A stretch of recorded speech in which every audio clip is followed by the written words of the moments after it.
Ni uste erabileran eta klubetan gertatzen zaiguna askotan dela, bat da, uste hasierako puntu dela, eta importanti dela euskera erabiliko baldin badeu, eta aurrera pausu emango baldin baditugu, sensibilidade minimo bat eukitzea, abia puntu garrantzitsua da. Baina nik uste bigarreko pausoa dela, gure jarrera euskerakiko eta erabili nahi deun hizkuntzarekiko. Alegile, lehen esan detena, klub baten berdindarre ala izan, ailerru izan, lagunona izan, turin izan, berdin da.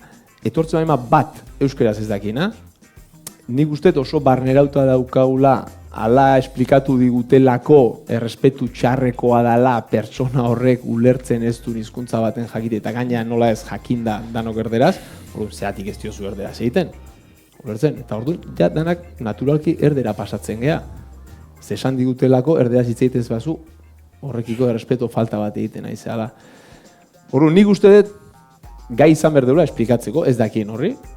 Gu euskaraz ez deula hitz egiten behai informazioa izkutau nahi diolako edo gure kapritxo badalako, ez dakize. Gu euskaraz hitz egiten deula euskalduna galako.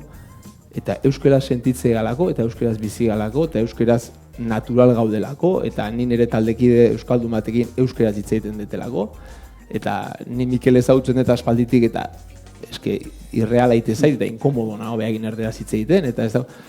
Urrun uste, hori ulertu arazi berzaiola euskeraz ez dakilen horri.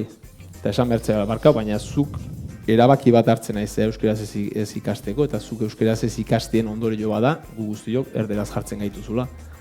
Orduan nik uste, pixkat pelota hori pasa behar dela ez dakilena, eta inkluso ez ikastea erabaki dun pertsona horrengan.